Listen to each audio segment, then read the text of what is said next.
High বন্ধুরা, নমস্কার। কেমন আছো সবাই? আশা করি ভালো আছো। আমিও ভগবানের কৃপায় ভালো আছি। তোমাদের মাঝে একটা কবিতা নিয়ে আসলাম। আমার কবিতার নাম ঘরের লক্ষ্মী।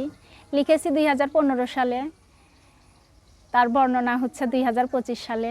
জানি না কেমন হয়েছে, অবশ্যই তোমরা জানাবে কমেন্টের মাধ্যমে। সেই অপেক্ষায় আমি বসে থাকব। শুরু করি তাহলে। কবিতার নাম ঘরের লক্ষ্মী।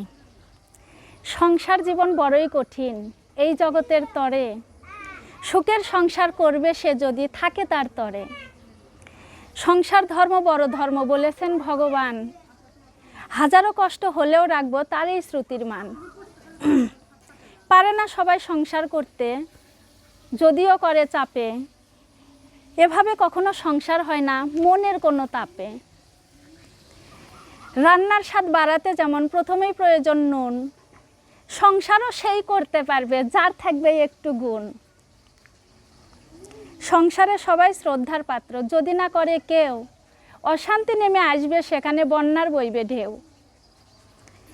একটি সংসার সুখের হয় একটি রমণীর গুণে, যদি সে সংসারের প্রতিটি গুরুজনের প্রতিটি কথা শোনে। এভাবে তখন প্রতিটি সংসারে নেমে আসে সুখের ছায়া, যেখানে প্রতিটি ভালো মানুষের থাকবে মনের মায়া। সংসার সুখের হয় শুনি লক্ষ্মী এলে ঘরে, সবার মনকে করবে সে জয় জানার অগোচরে। সংসার করলেই সংসার হয় না যদি না থাকে ভালো মন, অহংকার শুধুই করে যায় সে যদি থাকে তার ধন।